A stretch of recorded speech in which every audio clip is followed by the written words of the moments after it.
Almighty God, Jesus Christ. isa pong mapagpalang tawagan sa lahat ng mga mananampalataya sa ating Panginoon Kristo, Luzon, Visayas, Mindanao at sa buong Sangsinuko.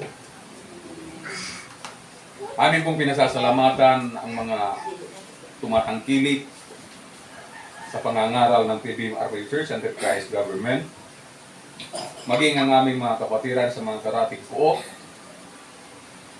tulad ng Kilingan, Bulacan at kung saan sa panig ng Pilipinas. Amen. Amin pong ginabot sa inyo ang taus-pusong pagbati mula sa mga kapwa lingkod ng Diyos sa pamamagitan ng ating Panginoong Kristo.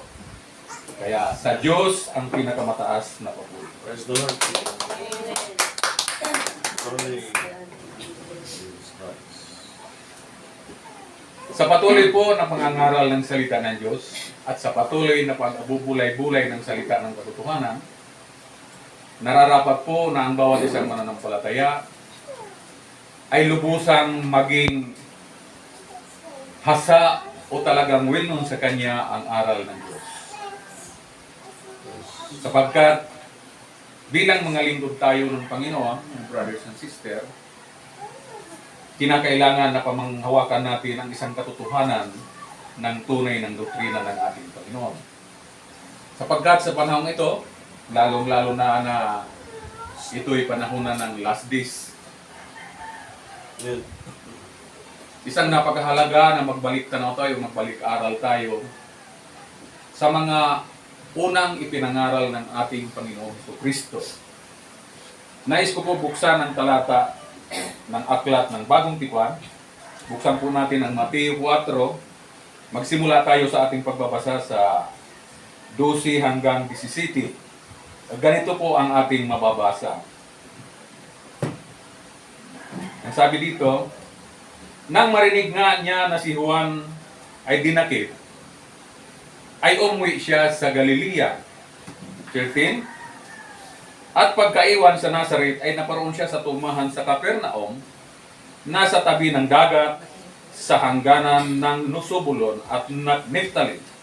14. Upang maganap ang sinalita sa pamamagitan ng propeta Isaías na nagsasabi, ang lupa ng Nusubulon at ang lupa ni Naphtali, sa gawing dagat sa dako paroon ng Jordan, Galilea ng mga Hintil. Ang bayang nalulugmok sa kadiliman ay nakakita ng dakilang ilaw. At sa naglugmok sa fog at lilim ng kamatayan, ay lumiwanag sa kanila ang ilaw. Verse 17, mula noon nagpangsimula mangaral si Jesus na nagsasabi, mangagsisi kayo sapagkat malapit na ang kaharian ng langit. Ang akin pong bibigyan ng pansin po sa huling talata, ang sinabi ng ating Panginoon, na repent for the kingdom of heaven is at hand.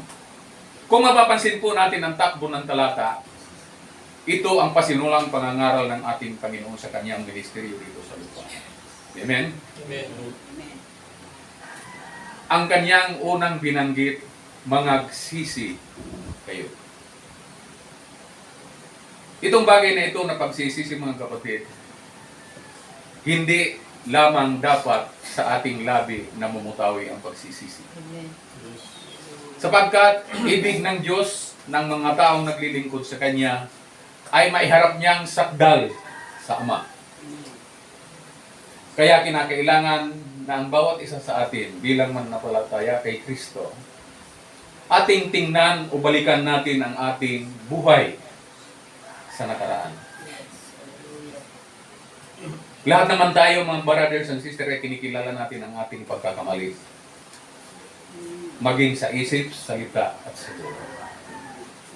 Pero ang tanging lunas na ibinigay ng ating Panginoon nung una niyang pangangaral ay sinabi niya, mga sisi kayo. Amen? Amen. Napakahalaga yung salitang ito. Na mga sisi kayo. sa haba ng takbo ng pag-aaral bilang mga tagapasunod tayo kay Kristo ng brothers and sisters, patuloy ang pagbibigay ng arilin ito. Kaya bilang mananampalataya kung atin titingnan, ito ang pinakapundasyon para tayo'y maging isang tunay na tagasunod ni Kristo. Bago tayo maging tagasunod, kinakailangan pong linisin natin ang ating sarili sa pamamagitan ng salita ng Diyos. Amen. Sapagkat binanggit ng ating Panginoon, kung ang aking salita ay nanatili sa inyo, tunay nga na kayo'y mga lingkod ko. Praise. Patuloy po na nangangaral ngayon ang hindi lang mabilang ng mga patagabagturo ng salita.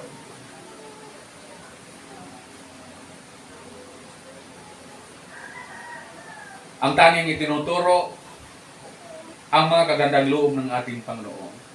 Ang ating Panginoon puspos ng biyaya. Ang ating Panginoon puno ng pagpapatawad. Kumustahin natin ang ating tagapakinig o ang mga taong tinuturuan ng salita ng Diyos.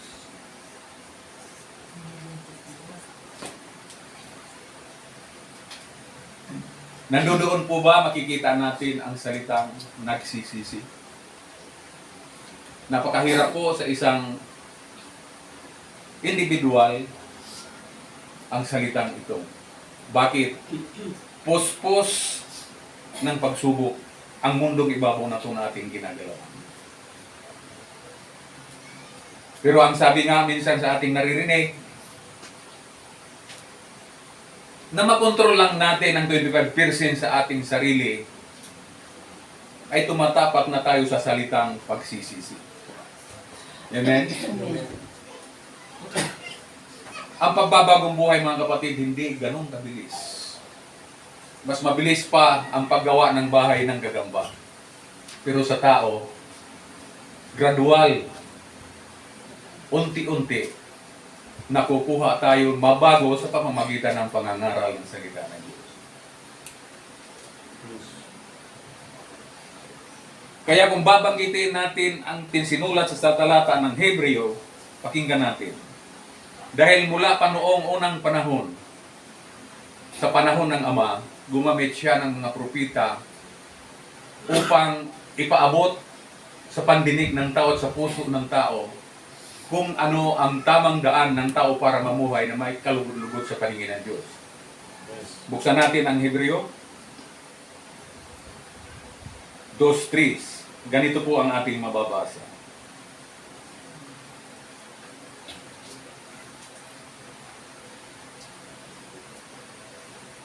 Patuloy na pangangaral ng ating Panginoon, binanggit dito sa Hebreo, sabi dito, paano makakatanan tayo kung ating pababayaan ang dakilang kaligtasan? So kung mapapansin kanina, magsisi kayo. Ito'y paitiuna para maunawaan natin ang pagliligtas ng Diyos. Amen? Kaya sabi dito, paano makakatanan tayo kung ating pababayaan ang ganitong dakilang kaligtasan? Bakit binanggit dakilang kaligtasan? Sapagkat ang pagparito ng Panginoon ng brothers and sisters ay hindi lamang para sa isa, kundi para sa sangkatauhan. Sapagkat ang sangkatauhan ay tunay na nakahilig sa kasamaan. Ang nais ng Diyos, hindi lang isa ang maligtas, kundi lahat. Kaya binanggit niya dito, paano makakatanan tayo kung ating pababayaan ang ganitong dakilang kaligtasan na ipinangungusap ng Panginoon noong una. Noong una, sino ang ginamit? Mga propita, mga banal na mga taong ginamit ng Panginoon upang ihayag ang kagandang loob ng ating Diyos. Noong una, pinatunayan sa atin sa pamamagitan ng mga nakarinig. Ang tinutukoy pa ditong mga nakarinig, yung mga unang sinuro ng Diyos. At sa panahon ng anak, nagkaroon siya ng 12 apostol. Patuloy po ang paggulong ng mabuting balita ng kaligtasan. Sa panahon natin, kumustahin kaya natin ang bawat isang nakikinig ng mabuting balita? Amen? Amen. Mahalaga, mahalaga ang lahat ng bagay. Kaya kung ating babanggitin sa Mateo 21:37, sabi dito,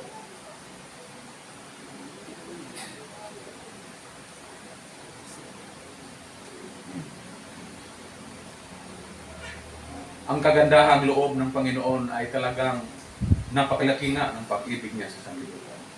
Kaya sabi dito, pagkat datapwat, pagkatapos na sinugo niya sa kanila ang kanyang anak na lalaki na nagsasabi, igagalang nila ang aking anak. Sino ang anak na sinugo nito? Di ba walang iba ang ating Panginoong Jesus na naging Kristo? Ngunit sa hangarin niyang maligtas ang buong sanlibutan, naging kapahamakan sa kanyang buhay ang naganap. Pero ang kanyang pagsunod sa Ama, mga kapatid, kailanman ay hindi nabali ng kahit sino. Hanggang kamatayan, maligtas lang ang tao. Idinipan niya sa krus ng Kalbaryo ang pagliligtas sa atin. Kaya hanggang ngayon sa kasalukuyan ito ay patuloy po na ipinangangaral natin ang daan ng buhay. Ang daan ng kaligtasan, ang kautusan ng Diyos at ang kanyang mga palatuntunan. Sapagkat banggit kanina, ang kaharian ng Diyos ay narito na. The kingdom of God is at hand. Praise.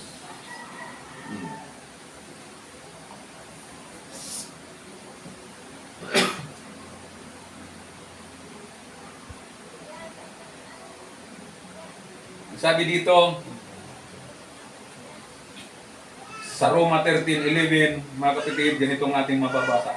At yamang ito yamang nakikilala ng panahon ngayon, kapanahunan ng magising kayo sa pagkakatulog. May mga tulog po ba? Praise. Sabi ni Apostol Pablo, at ito yamang nakikilala ang panahon. Ang panahon natin ngayong panahong mapanganib. Amen? Praise. Na ngayon nakapanahonan na magsigising kayo sa pagkakatulog sapagkat ngayon ay lalong malapit na sa atin ang kaligtasan kaysa nang tayo nagsisipalantaya noong una. So lalong lumalapit ang kaharian ng Diyos. Paano sa isang mananampalataya kung di natin napansin na ang Diyos pala ay malapit sa atin? Amen? Praise. Pansinin po natin ang pananampalataya natin sa Diyos ay hindi sa pamamagitan ng pakiramdam. Hindi sa pamamagitan ng hula-hula. Kundi ang Diyos nangungusap sa isang tao sa kanyang puso sa pamamagitan ng Espiritu. Praise. Kaya sinabi ni Apostol Pablo sa taga-Pilipos, ito ang kanyang tudlain, mga brothers and sisters. Nawang maunawaan po natin ito.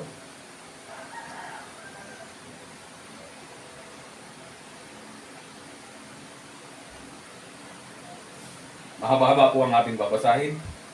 Sa katapos-tapusan, mga kapatid ko, sabi niya, nagagalak ako, magalak kayo sa Panginoon.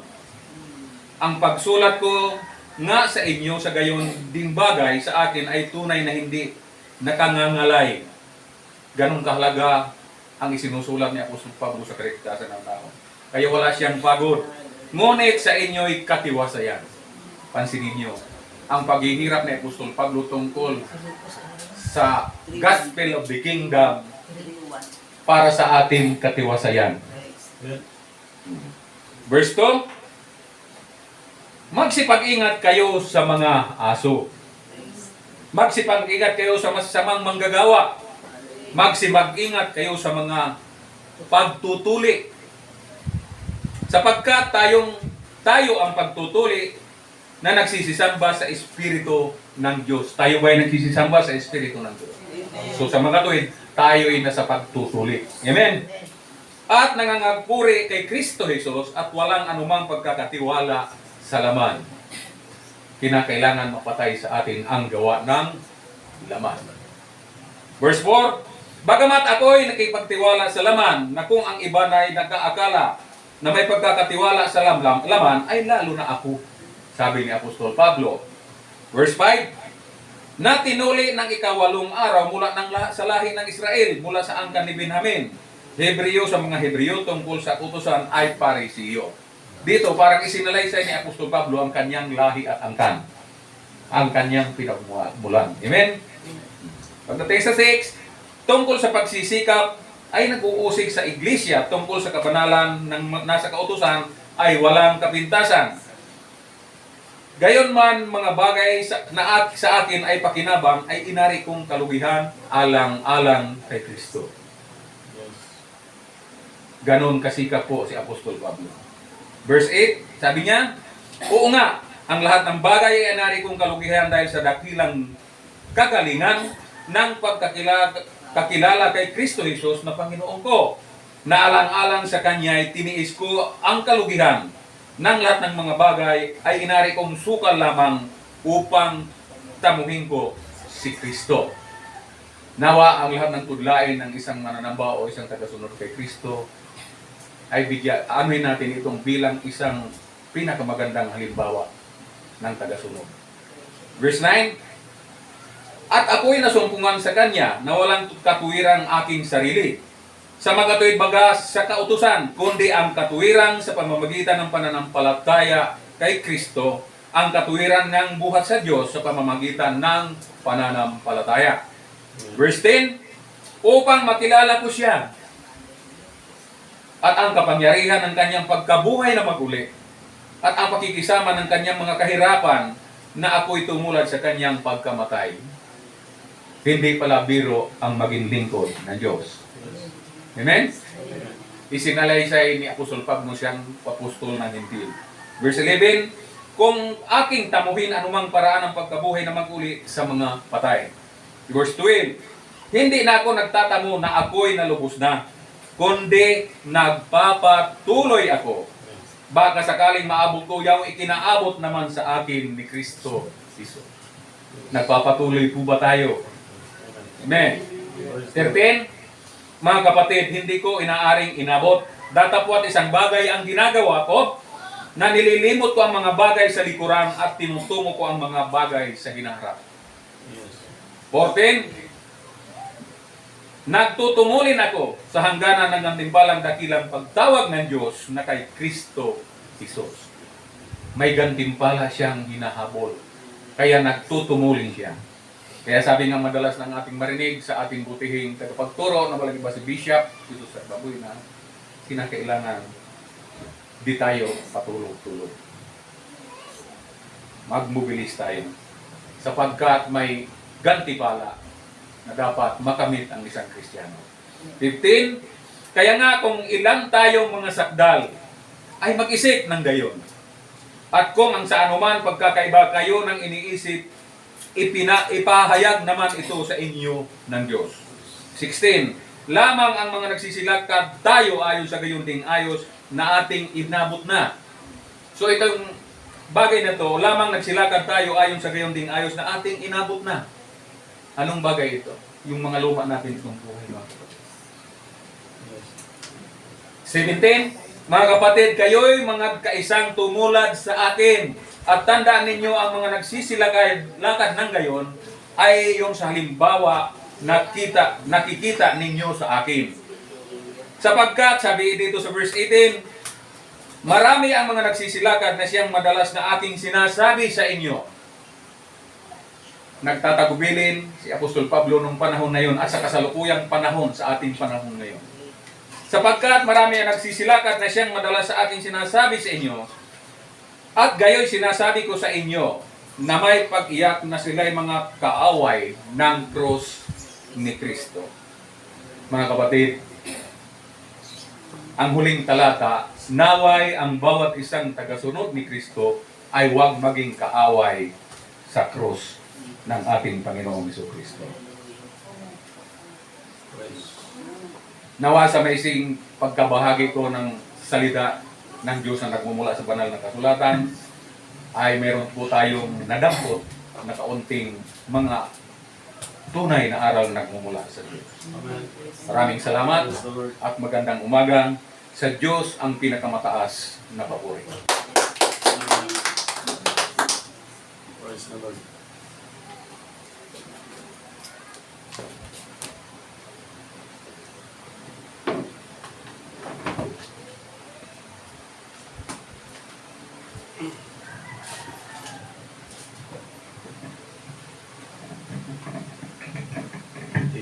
Pastor Armando sa iyong pagbabahagi. Malinaw po yung talata na binabahagi po sa atin tungkol po doon sa binuksan na talata. Balikan natin yung Matthew 4. Mateo 4. Sa Mateo 4, Verse 15 po. chapter 4, verse 15. Tingnan natin. Aklat ng Mateo, Kabanata 4, talatang 15. Amen. Ganito po ang ating mababasa. Ang lupa ni Subulon at ang lupa ni Naphtali sa gawing dagat sa dako paroon ng Jordan, Galilea ng mga hintil. 16. Ang bayan na lulugmok sa kadiliman ay nakakita ng dakilang ilaw, at sa nalulugmok sa puok at lilim ng kamatayan ay lumiwanag sa kanila ang ilaw. Mula noon nagpasimulang mangaral si Jesus at nagsabi, "Mangagsisi kayo sapagkat malapit na ang kaharian ng langit." Yan. So sa bilang pagsususun po doon sa binahagi ng ating kamanggagawa sa Panginoon na si Pastor Armando Sabian. Doon sa verse 15, ang paliwanag po doon paki-ulit-ulit. Verse 15. Ang lupa ni Subulon at ang lupa ni Naphtali sa gawing dagat sa dako paroon ng Jordan, Galilea ng mga hintil. Yan. Yung Naphtali at Zebulon, tinatawag siyang Galilea ng mga hintil. Yan. Tapos, ang definition po ng Gentiles sa Ephesians, walang tipan, walang Diyos, walang pag-asa, hindi ka bahagi sa bansang Israel. Ibig sabihin, sa binasa po na scripture, doon tumawag ang Panginoon, karamihan sa mga apostol, sa lugar po ng Zebulon at Naphtali. At yan po ay lugar ng mga Gentile. Yan. Ngayon sa binanggit po sa atin tungkol po dito, malinaw yung mga scripture na binigay po sa atin na merong term na spiritual conversion. So, pag sinabing spiritual conversion, ang hanay ipinakita po pagdating sa salvation from Jesus Christ down to apostles, up to Apostol Pablo, hanggang sa time natin, na magmula sa mga propeta kay Kristo, Apostol Pablo, hanggang sa time natin, tayo ay nasa ilalim ng Romans chapter 11 verse 29. Tingnan muna natin. Romans chapter 11 verse 29. Sapagkat ang mga kaloob at pagtawag ng Diyos ay hindi nagbabago. Kung merong mga kaloob ng propeta, kaloob ng pagiging apostol, yung mga kaloob na ito ay hindi nagbabago. At sa time natin bilang mga hintil, ang mga pastor ngayon at bishop na tayo ng Espiritu under Acts chapter 20 verse 28, maging sa 1 Peter chapter 2 verse 25, na ang mga kaluluwa ay maiuwi sa pastors and bishops. Okay, tingnan muna natin. First Peter chapter 2 verse 25. Amen.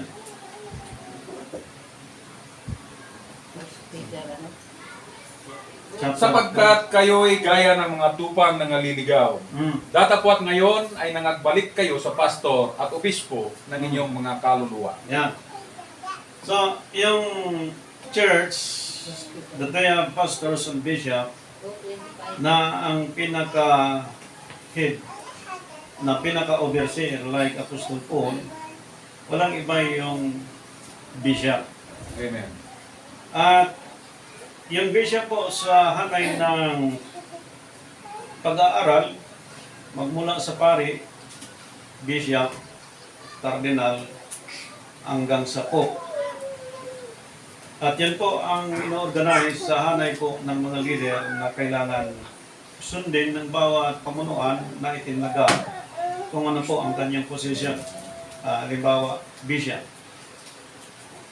Sa time natin, sa church, ang pastors and bishop ay binigyan po ng authority ng Diyos na ito po ang kakandili sa mga kaluluwa ng mga tao na bilang mga hintil sa nagdaang panahon, kilalanan natin, halimbawa, sino po ang nag-evangelize sa iyo para madala sa paglilingkod sa Diyos. Amen. At kapag na-evangelize ka at natuto ka, yung nag-evangelize sa iyo, pag natuto ka na, huwag mong yurakan yun. And that is the way of conversion na binanggit po sapagkat yung Galilea ng mga hintil, yung Galilee, okay, makikita natin po, babasahin ko lang yung ibig sabihin po niyan para po maging malinaw sa atin ang pag-aaral. Dahil dineclare ng Biblia in verse 15 na pakiulit po doon sa chapter 4 verse 15. Matthew chapter 4 verse 15.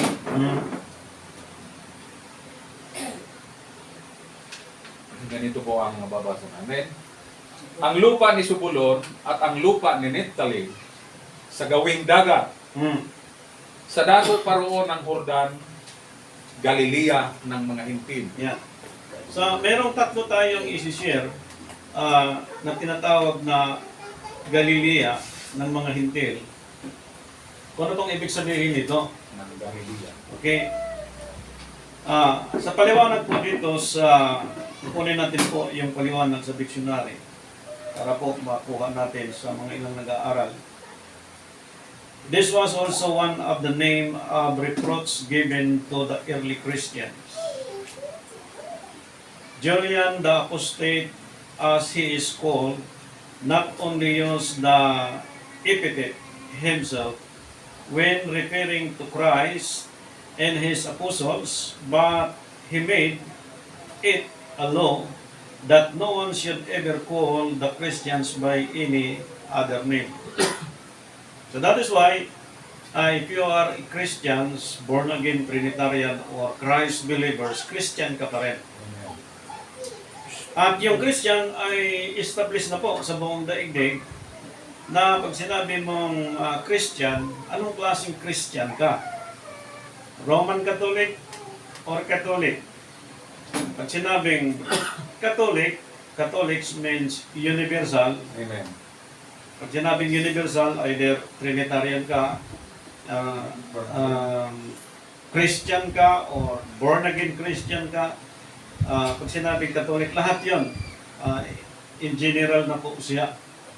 Pag sinabing Roman Catholic, ibig sabihin, ang doctrine ng Roman Catholic, sa hanay ng priest, maging sa bishop, maging sa cardinal, up to the Pope, ibig sabihin, hindi ka pwedeng humiwalay sa doctrine ng Roman Catholic sapagkat ang bishop, ang cardinal, ang pari, ay organize yan ng Roman Catholic.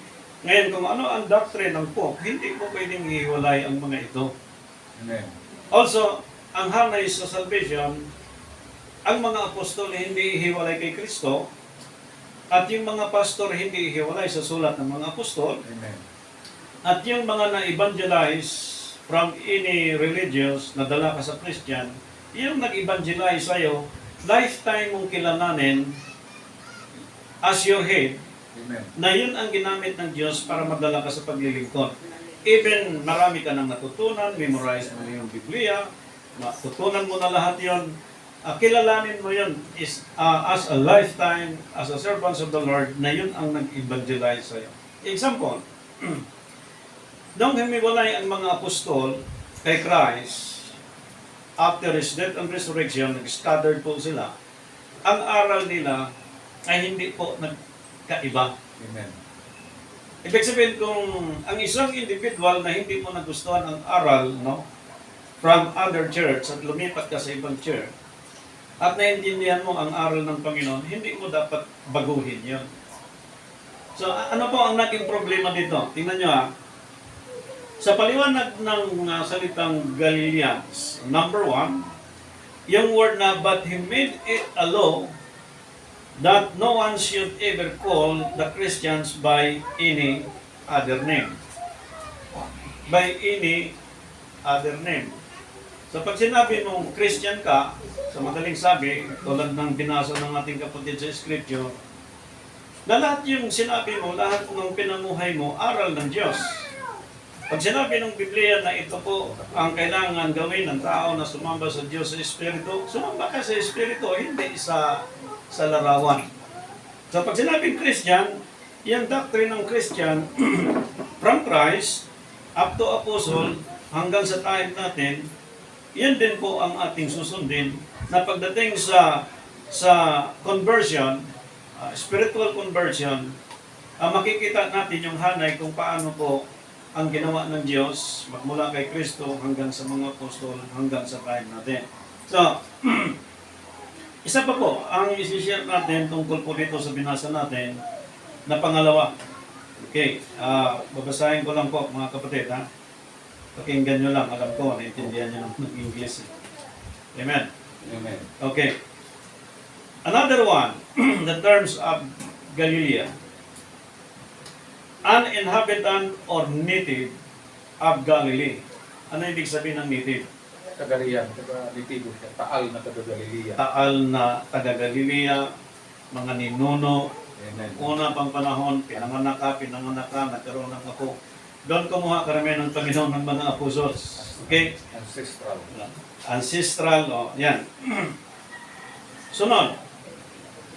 This word was used as a name of contact as applied to our Lord disciples. Okay. Yung lugar ng Sobolon, Nephtali, Galilea ng mga hindi, ibig sabihin, walang tipan, walang Diyos, walang pag-asa, di kabagi sa bansang Israel. Yung mga ninuno, okay? Yung lehitimong nakatira sa lugar na yon, karamihan mga hintil at doon tumawag ang Panginoon ng mga kanyang kamanggagawa. Okay. Sabihin, kung wala kang Diyos, wala kang tipan, nagkaroon ka na ng Diyos, nagkaroon ka na ng tipan, nagkaroon ka na ng pag-asa, nagkaroon ka ng pangako, naging kabahagi ka na sa Israel ayon sa Ephesians, sa sulat ni Apostol Pablo. Pag nagkaroon ka na, huwag mong kalimutan yung position ng Diyos, yung hanay sa leadership as a Christian, kung paano at sinong ginamit. Amen. Amen. Sapagkat may problema po dyan, pagdating ng time, kapag sinuway po natin yung hanay na ginawa ng Diyos. Pakibasa mo na. Lucas chapter 22 verse 59. Lucas 22:29. Amen. Ganito po ang ating mababasa. At kayo'y ihinalal kong isang kaharian na gaya ng pagkahalal sa akin ng aking ama. Pare po. Ibig sabihin doon kukuha ang Diyos doon sa Galilea ng mga hintil ng mga tao na gagawin niyang kanyang kaharian. Amen. Isipin niyo po, mga kapatid, ha? Hindi siya kumuha sa mga lugar ng mga private place or sa mga royal blood, kundi sa Gentile. So kung malaman natin, bilang mga hintil sa nagdaang panahon, we are happy sapagkat criminal ka man, masunang tao ka, wala kang Diyos na kinikilala, wala kang kinatakutan, gaano ka kasalbahay, kasama ng pagkatao. Tinawag ka ng Diyos sa paglilingkod at naging kamanggagawa ka, tigiwalis ka lang sa simbahan, tigapunas ka lang ng mga alikabok. It is a big opportunity na nakabilang siya doon sa tinawag ng Panginoon. Tingnan niyo, ha? Kaya hindi obra dito ang ating sariling paraan dito sa gagawin ng Panginoon. Another one. Lucas chapter 2 verse Acts chapter 2 verse 7. Acts 2:7. Ganda ng pagkahanay dito. At silang lahat ay nagtataka, nakagtaka at pagnilalas na nangagsasabi, narito, hindi baga mga Galileong lahat ang mga nagsisipagsalitan ito? Yan. Sa time natin, as a Christian, as a Filipino, hindi ka man marunong magaling mag-English, Tagalog, Bisaya, anumang lingwaing taglay na sino mang magagawa sa time ngayon. It is our big opportunity sa time natin na bilang mga hintil, nagtuturo tayo about sa reconciliation ng Israel, sa Gentile, about sa reconciliation ng division in every churches, pagtuturo na hindi pwede ang politics system inside of the church, okay? At hindi po pwede ang traitor spirit inside of the church. Amen? Hindi pwede ang spirit of evil inside of the church at hindi pwede na mag-iisip ang member against the leader, hindi pwedeng mag-iisip ng negative board of trustee against the leader, against the brothers and sisters in Christ. Sapagkat dati we are Gentile, hindi wala tayong tipan, walang Diyos, walang pag-asa, as in nothing. Amen. Ngayon, ang sabi doon sa scripture, binasa ni Pastor Armando sa Lucas chapter 22, ang mga ito ay gagawing kaharian ng Panginoon. Ibig sabihin, pag sinabing gagawing kaharian ng Diyos, kung gaano kakasama ng tao as a Gentile before, pag tinawag ka ng Diyos at gagawin kang kaharian, siya ang masunod, hindi tayo. Amen. Ang hari ang masunod, hindi tayo. Ngayon, sa time natin, alam natin ang history about the dragon, about the Babylon, na mostly sa time natin in every churches, nadadala ng mga board of trustee, nadadala ng mga members, dahil ang leader, karamihan, walang pinag-aralan, hindi alam ang proseso, like me, pero kung tayo po ay talagang kumikilala doon sa hanay ng gagawin ng Panginoon, kahit elementary level ka lang, hindi ka pabayaan ng Diyos na madidisip. Amen. Hallelujah. Are we agree? Amen. Sapagkat sabi ng scripture, ang tinawag ng Diyos hindi mga pantas at matalino, kundi para yan sa kaharian ng Diyos, because we are a Gentile before us, a Galilee also, na ang ating buhay nanirahan sa buhay sa anumang pamumuhay na laban sa Diyos. Ngunit, tinawag tayo ng Panginoon tulad sa mga apostol para gagawin tayong kaharian ng Panginoon. Kaya po, may aral na Gospel of Grace in Gospel of the Kingdom. Ang Gentile, nakaposition sa Gospel of the Kingdom. Okay. Amen. Meron pa pong isa. Ang sabi dito, all the apostles with the exemptions of Judas Iscariot. Alam natin to. Amen. Amen. Judas. Si Judas, anong naging ministeryo po niya? Petri. Okay? At babala po yan sa atin, sa time natin, doon sa pinagawa ng ating kapatid, no?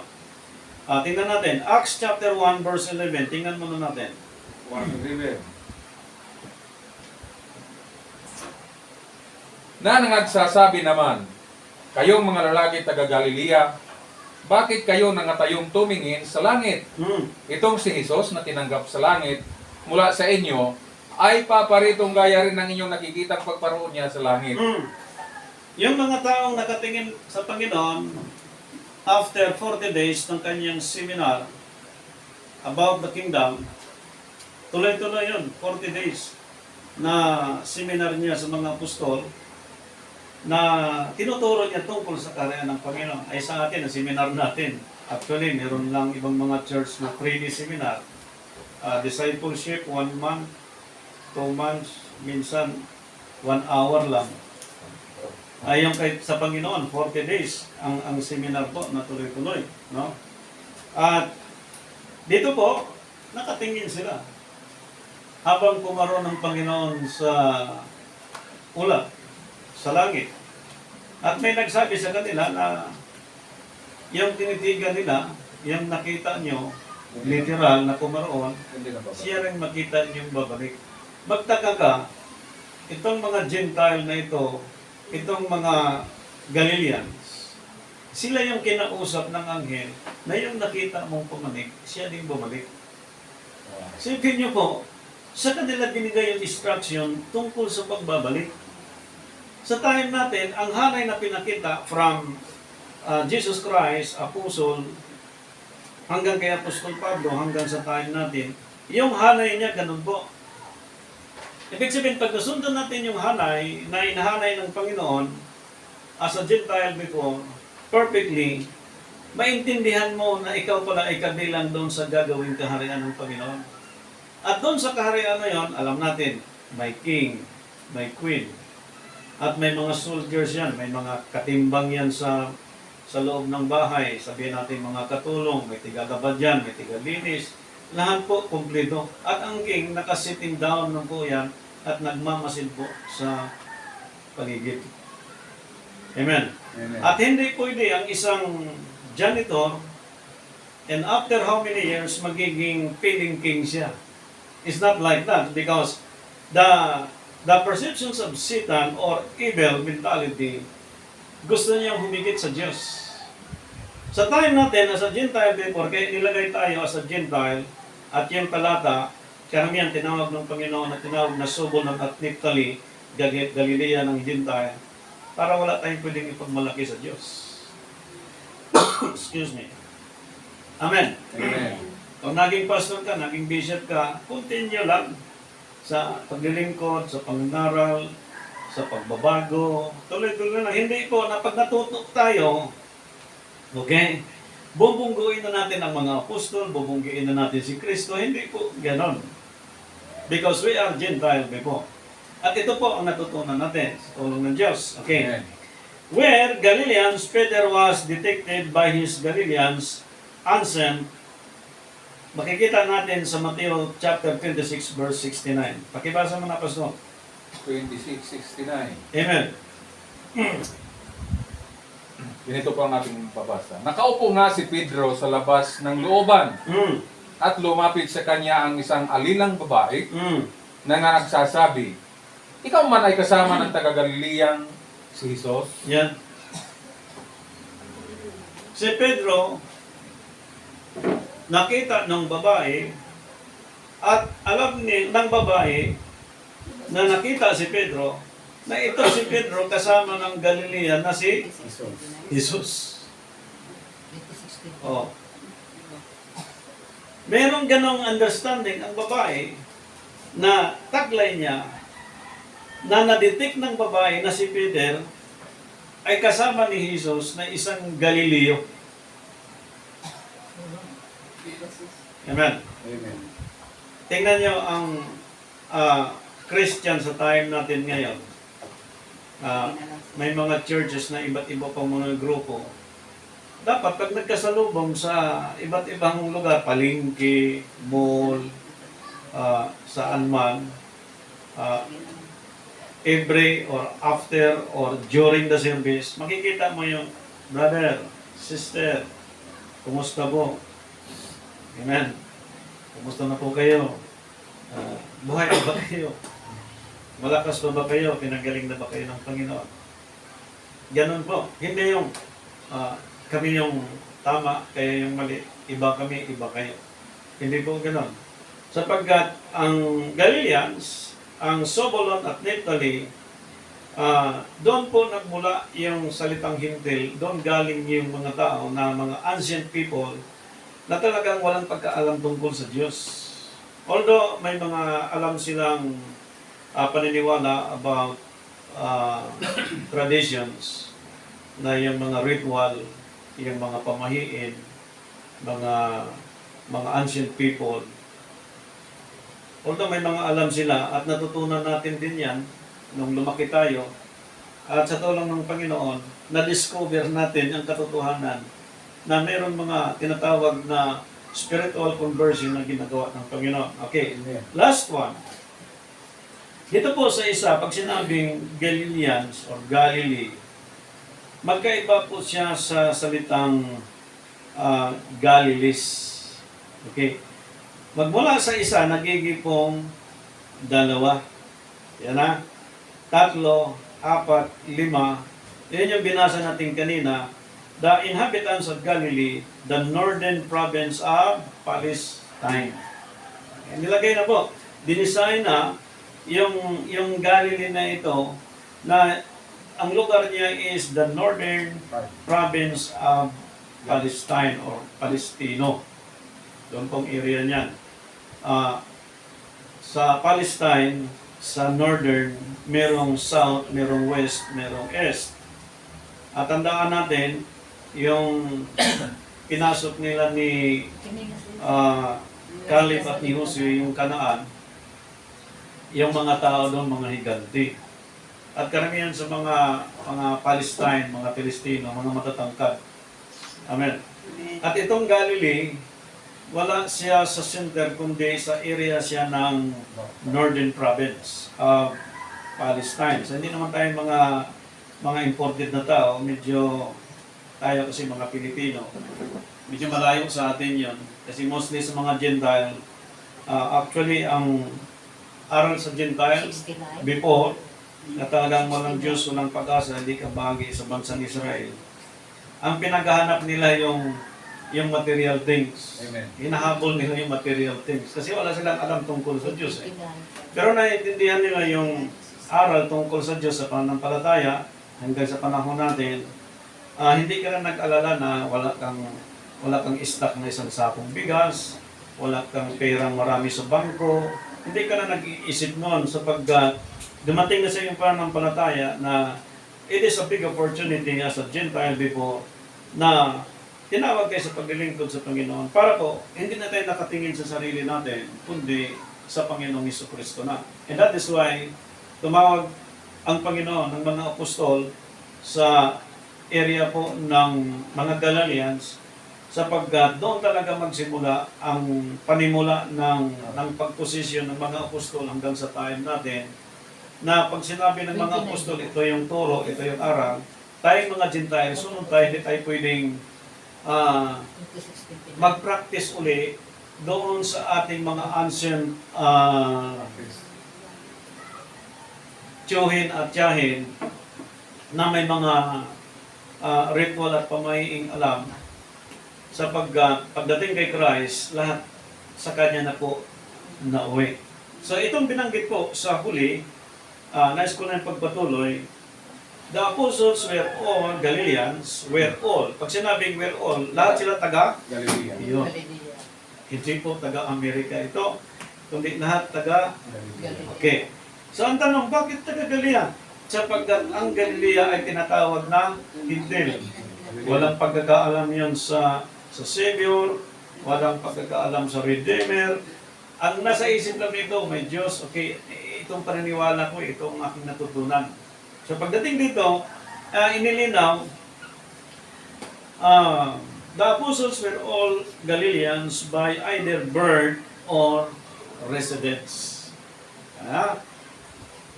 Karamihan sa kanila doon pinanganak at doon din nakatira. So hindi maalis na, halimbawa kung taga Bohol ka, anong salita ng Bohol? Wala na. Ang alam ko, ija-ija, aho-aho. Sa Bisaya po, ang alam ko rin, daga na kay naanay kuyaw, Cebuano, sa Waray, Dalaga mo. sabi sa akin, pag pumunta ka ng Tacloban, Arida. ang salita ng Tacloban, maraming R. Sabi ko, paano ba yan? Pag bumili sa tindahan. Pabili ng suka, rrr, kasi marami dong R. Sabi ko, hindi naintindihan. Iba pala ang pagkaintindi ko.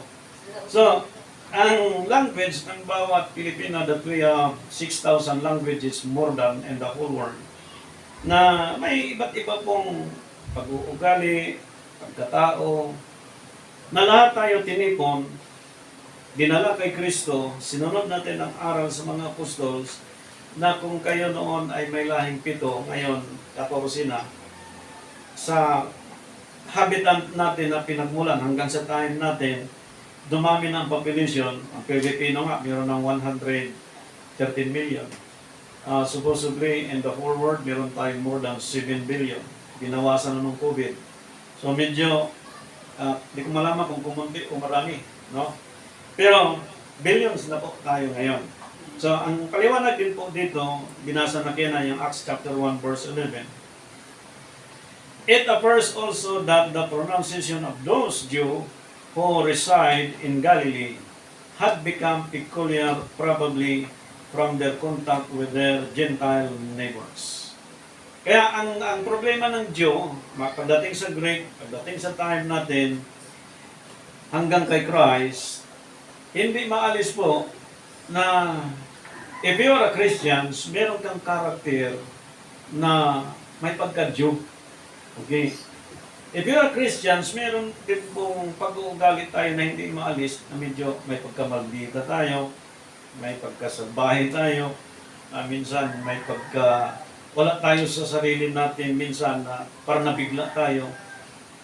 Dahil alam natin ang history ng Pilipinas, ilang taon naman ang Spanish sa atin. 300. So, we have more than 300 years. Ang tagal noon. Para sa akin, parang tatlong 360. 360. tatlong generation yun. Tatlong century. At pagdating ng Japanese time, tayo ay na alipin ng almost 4 or 5 years. Kaya may mga lahi na rin mga Japanese, may mga ugali na rin. Di ba? Minsan susundagin nga, ano ba yun? Gugulat ka na lang eh. But because of Christ, as a Gentile before, pinalaala ang Scripture kung gaano kahalaga sa atin na mga apostol, karamihan doon tinawag. At tayo po, as a Gentile before, hindi naman tayo taga Northern Palestine, no? Tayo ay mga Pilipino. But spiritually, we are connected also through Jesus Christ by His blood. Yan, ganun na po ang kahalaga doon. Kaya napaka-importante na ako at kayo napabilang sa gawain ng paglilingkod sa Panginoon as a Christian, napakahalaga po yung ating responsibilidad kasi hindi na po tayo Gentile totally. Okay. Ngayon, paliwanag po, sa Genesis pa lang ha, tingnan nyo. Chapter 22 verse 18, tapos na po tayo dito sa tatlong ito. 22 verse 18. Dito na po tayo sa conversion. Genesis chapter 22 verse 18. Amen. At pagpapalain sa inyong binhi ang lahat ng bansa sa lupa, sapagkat sinunod mo ang aking tinig. Yan. Itong mga Gentile na mula sa Solomon at Naphtali, lugar ng mga Hintil, Galilee, okay?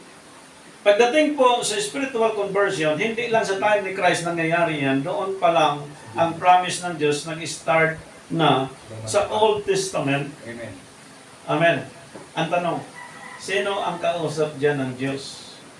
Si Abraham. Di ba po? Walang ibang pinangakuan ng Diyos si Abraham. Okay? At itong 7 billion people na meron ngayon, alam na ng Diyos noon pa yan na ganito na karami ang buong mundo ng mga tao. Amen. Amen. Noong si Abraham, okay, mula doon sa Labanan, lahat ng samsam ni Abraham, ibigyan niyang kasampung bahagi kay Melchizedek. Scripture yon. Hindi po yan forcefully ituro nating mga pastors and bishop sa membro ng bawat churches na pilitin mo ang tao. Why? It is a big opportunity as a Gentile before na itong ating paglilingkod sa Diyos na hindi na tayo Gentile as a Christian today, na itong utos na ito, parang nirecall lang po natin sa lahat ng tao, na ito yung ginawa ng isang taong pinangakuhan ng Diyos mula pa noon, na tayo bilang Hintil, walang tipan, walang Diyos, walang pag-asa, di ka bahagi sa bansang Israel, it is a big opportunity that we can continue doon sa ginawa ng Diyos kay Abraham, na ginawa ni Abraham at gagawin din natin as a Amen. Christian. Yes, yeah. Amen. Amen. It is not a kind of law na parang pilitin natin ang tao. But this is also our time as a Gentile before, as a pastors and bishop, na itinayo sila ng Espiritu, kailangan siyang ituro. Sapagkat meron pong precaution, meron pong security kapag tayo ay sumunod dyan sa tinakda ng Diyos. Ano yon? Ang gagawin ng Panginoon. If you have thousands, millions, billions, ito po ang security ang gagawin ng Malakay. Diyos. Verse 11, chapter 3. Malakias chapter 3 verse 11. Amen. At aking sasawayin ang mananakmal dahil sa inyo. At hindi niya sisirain ang mga bunga sa inyong lupain. Ni malalagasan man ang bunga sa di panahon ang iyong mga puno ng ubas sa parang. Sabi ng Panginoon ng mga upo. Ito po ang problemang malaki. Dating ng bagyo, ang 50 hectares na dati nag-i-income ng 2 million ang harvest nyo, after the typhoon, halos 100,000 na lang yung naging income. Bakit? Yung promise ng Diyos, di malalagasan eh. Amen. Tingnan niyo po, Dahil sa hindi pa. anong proseso ng government pagdating po sa property? You must pay the taxes. Amen. Even nakatitle sa pangalan mo yan, kailangan mo magbayad pa rin. Hindi yan iyo. Temporarily, ilalanin ka lang na owner. That is a temporary. Dahil lahat ng lupa pag-aari Diyos. And that is the role of law. Okay. Ngayon, itong harvest mo na Isang libo. 7 million dati, ang 10% mo doon is 700,000. Amen. Hindi ako nagkakamali. At pagdating ng mananakmal na yon, na naging 100,000 na lang ang harvest, at ang 10% mo doon ay 10,000, hindi mo pa rin nagawa. Again, as a Gentile before, they are lived also like a Gentile na sinariwa pa rin ang Galilea ng mga Hintil na itong mga ito ay hindi pa nakatalag as a Christian actually dahil sinira yung position sa Genesis chapter 22 dahil ngayon po hindi po lingid sa kalaman ng maraming tao. Minsan iniisip ko, pag dumunong na, nangunguna na sa leader, inisip ko rin, ano bang pangunguna na ginawa ko noon? Passover, yun pa rin. Perfect birth of Jesus Christ, yun pa rin. Perfect Pentecost, yun pa rin.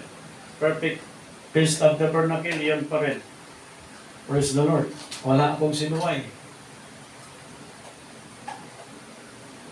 Nanatili pa rin ang hanay mula sa Diyos kay Kristus mga apostol hanggang sa time natin at ito rin ang ating pinamumuhay ngayon.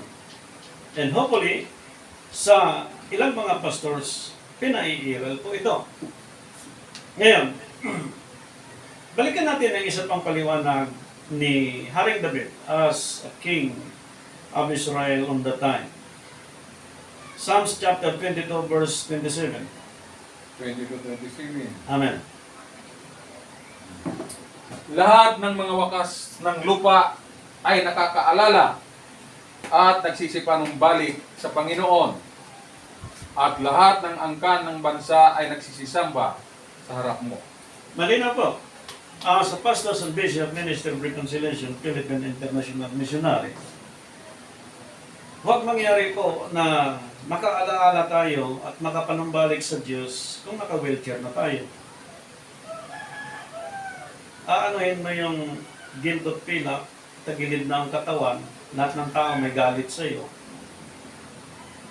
Saka mo malaala ang salita ng Diyos, na saka mo maisip, tama pa lang sinabi ni Pastor Armando. Pero huli na. Meaning, nung tinawag ng Panginoon ang mga apostol sa Galilea, hindi sila nag-atubili. Peter, sunod ka. John, sunod ka. Santiago, sunod ka. Mateo. Sunod sila. Merong isa nag-atubili. Panginoon, pwede bang makipaglibing mo na ako sa aming patay? Sabi ng Panginoon, ang patay, hayaan mo maglibing sa kapwa patay. Ibig sabihin, pag tinawag ka ng Diyos, huwag mong i-condition ang Diyos. Sapagkat ang term ng Gentile, walang tipan, walang Diyos, walang pag-asa, hindi ka bagay sa bansang Israel. There is no salvation and redemption at all. But because of Jesus Christ, pag tinawag ka, tinawag ako, sundin mo kaagad yung hana yun. Even dumami ang alam mo, sundin mo lang yun. Sapagkat pagdating ng spiritual conversion, there is an allocation from the evil na kailangan mong magyabang. Ingat tayong mga Gentile before, sapagkat kailangan ang kayabangan na ito makontrol ng banal na Espiritu. Ano ibig sabihin? Tingnan niyo po. Bakit mayroong promise ang Diyos sa John chapter 14 verse 26? Yan Tingnan natin ha. 26. Amen. Ganito po ang ating maganda. Mm. Datapwat ang mga aliw sa makatuwid baga ang Espiritu Santo Mm. na susuguin ng Ama sa aking pangalan. Mm.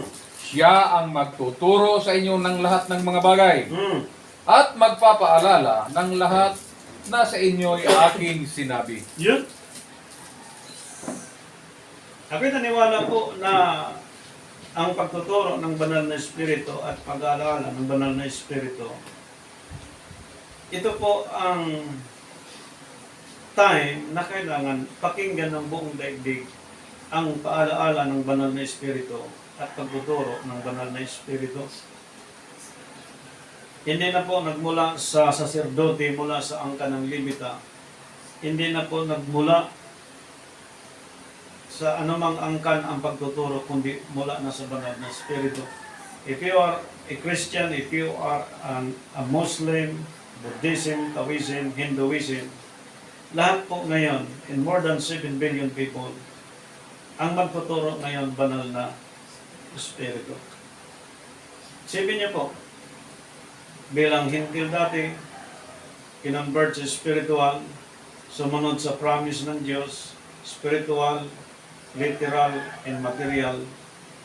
Pagkatapos, ang gagawin ng Diyos sa time natin, tulad ng binasa ni Pastor Armando. Pakiulit.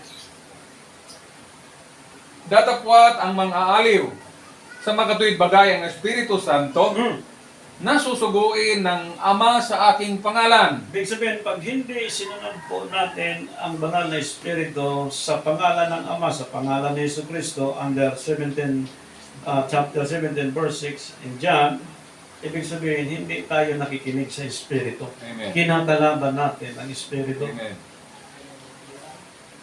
Pag kinakalaban natin ang Espiritu, again, they are returning from their original residence, which is the Galilee. Galilee of the Gentiles. At the same time, Gentile. Ngunit, salamat sa Diyos na ang sabi ni Pastor Armando,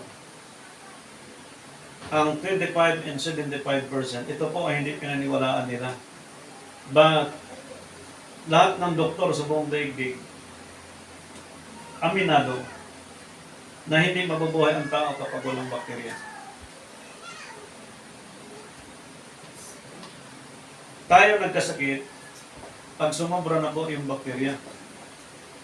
Ang level ng bakterya sa kaalaman ng ibang mga doktor, merong 25%, merong 30%. Pag sumobra siya ng 5%, 35%, iba na yung level ng katawan ng tao. Medyo nakaramdam ka ng hilo. Kailangan mong pumunta sa clinic para magpa-check up. Di ba po? Magpa-check up tayo minsan.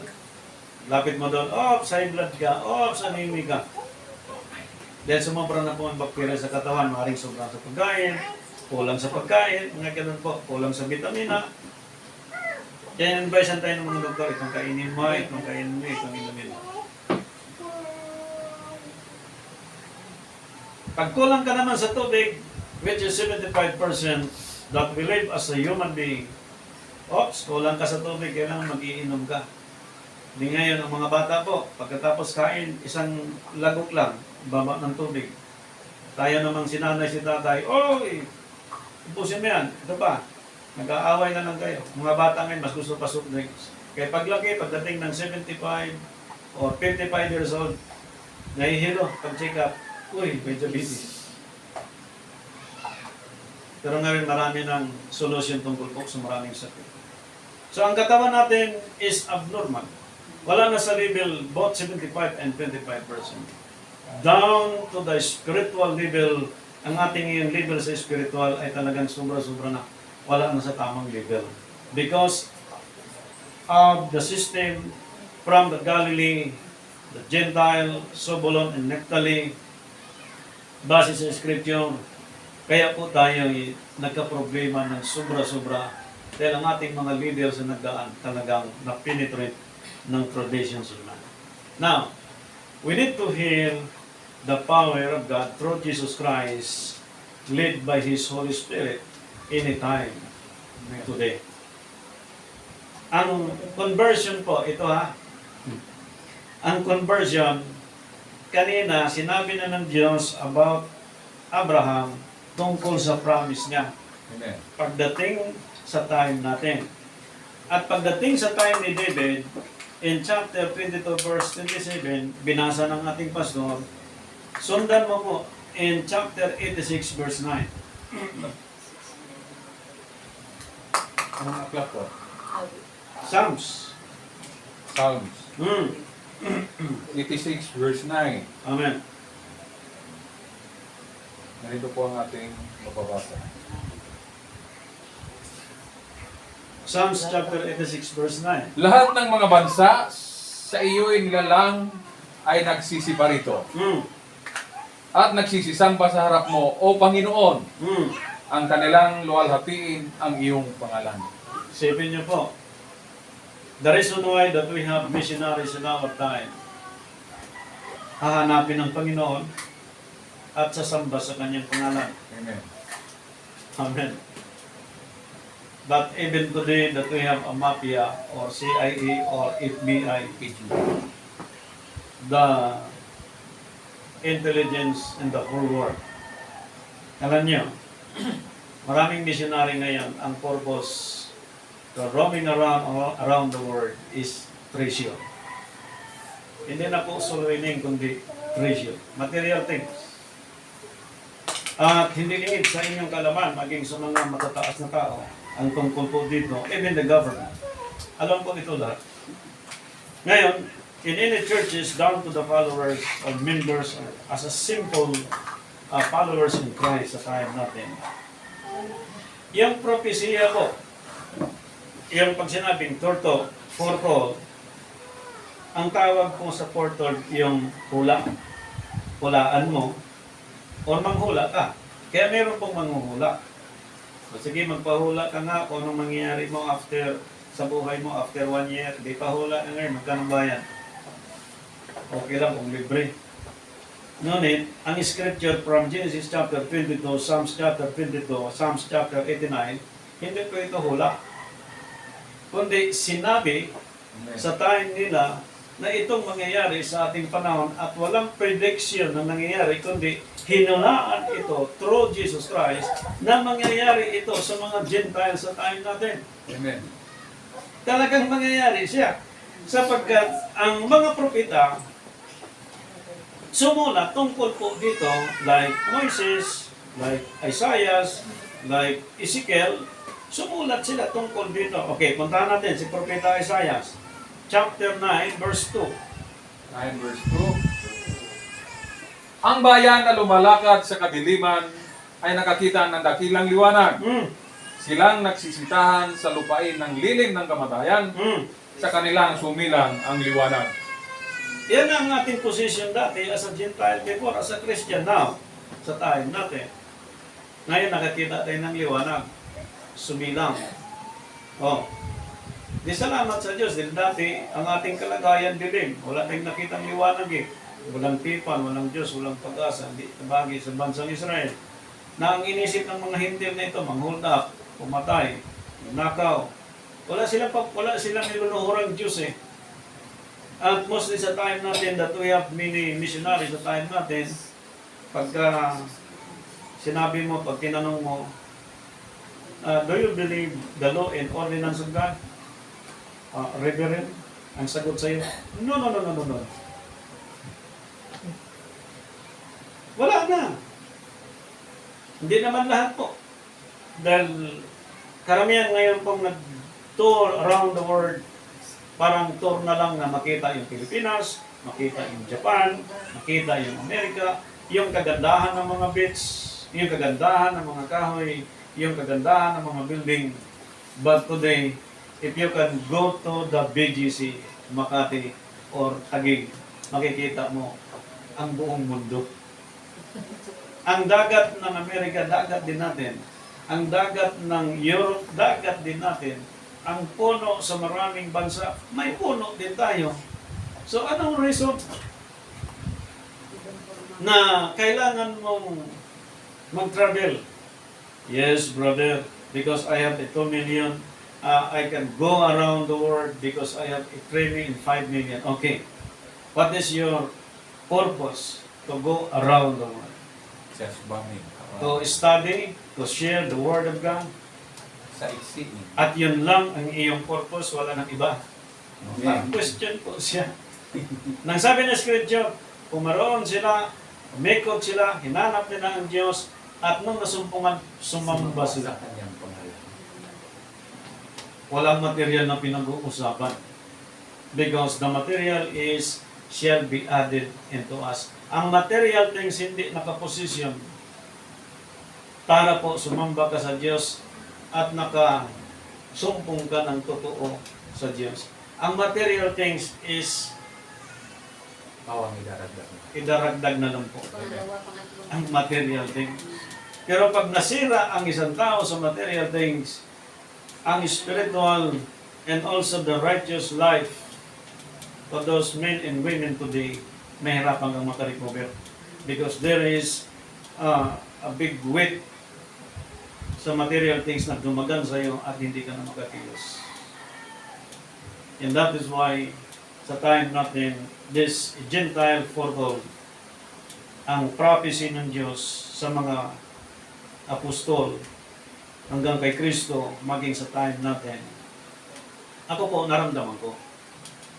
At naramdaman ko po sa inyo na habang dumadanas kayo ng maraming pagsubok tayo, lalong tumatatag ka sa paglilingkod at nakikita mo ang tama't mali habang ikaw ay namubuhay. Okay. Pag sinabing predict, ibig sabihin, Sa pagtama. ang Gentile, hindi na pwedeng magsapantaha siya. Sapagkat from the Old Testament, nilatag na ng Diyos ang posibleng mangyayari sa time natin through Jesus Christ. Kaya pala tumawag si Christ ng mga apostol sa area ng Galileans dahil doon ang area ng Gentile, dahil tayong mga Gentile kailangan idugtong doon sa Israel through Jesus Christ by His baptism. Amen. Ganun pala ang sekreto ng ginawa ng Diyos doon sa propesya na yun para sa Gentile, para sa time natin. Kaya balikan natin yung scripture na yun. Ang ganda mga kapatid kay Kristo. Okay. Gracias. Balikan natin yung Matthew chapter 4 na binanggit ni Pastor Armando, verse 15. 15. Okay. Ang lupa ni Subulon at ang lupa ni Naphtali sa gawing dagat, sa dago paroon ng Jordan, Galilea ng mga Hintil. Yes. Kaya po, sa ating pagtatapos, no, pansamantala, yung Galilea ng mga Hintil, yung conversion for those. Okay. Hindi mawala sa atin at maaaring sa kababaan ng ating edukasyon, no, karamihan, lalo na sa mga independent churches. Pinag-uusapan yung prophecy, pinag-uusapan yung forecast. Saan mo malalaman yan? Sa TV, sa radyo, ngayon po sa FB, sa YouTube.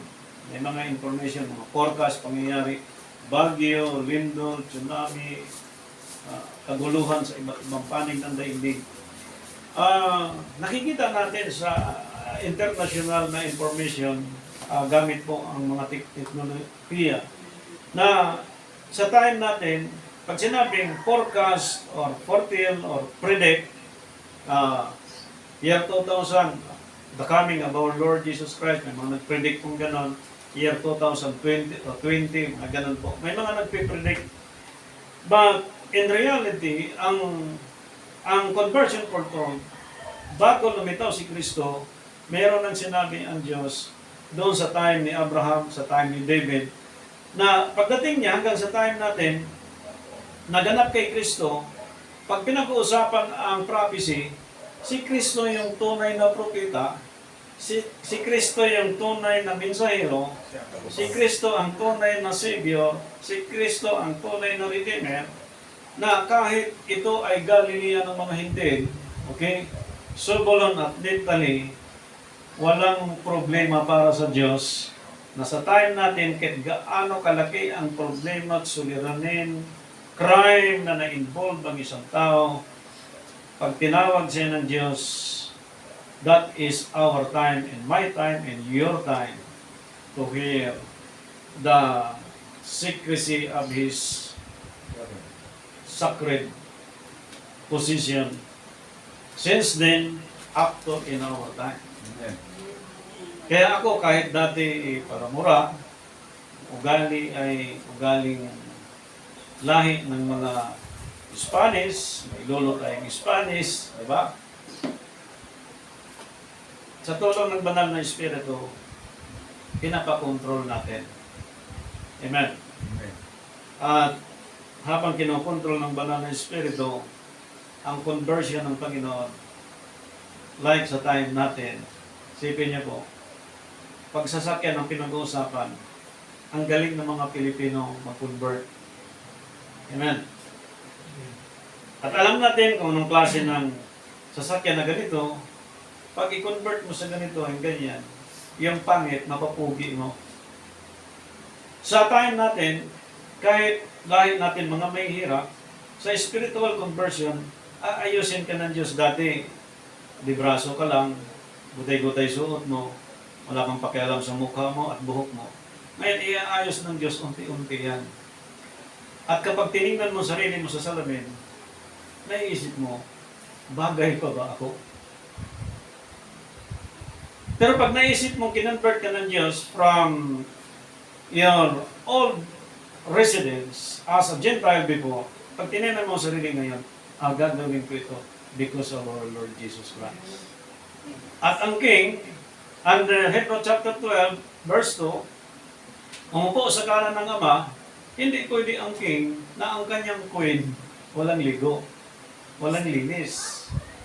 Amen. Amen. At hindi rin pwede from the king up to the queen na ang nasasakupan ng kanyang kaharian ay mga masuwain sa kanya. Amen. Amen. So, from the king and the queen, from the bride and the groom. Sino yung groom? Jesus Christ. Sino yung bride? Ang church. Therefore, ang church, na dati Gentile, madungis, marumi, walang Diyos, walang pag-asa, di kabagi sa bansang Israel. Na sila ngayon na kay Kristo, tayo, lilinisin ang church ngayon sa pamamagitan ng aral at salita ng Diyos. Amen. That is a kind of conversion, of spiritual conversion for God.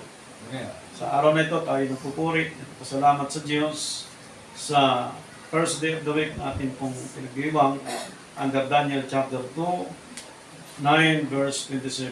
Amen. As pastors and bishop, Ministry of Reconciliation, Philippine International Missionary, God bless po and happy first day of the week.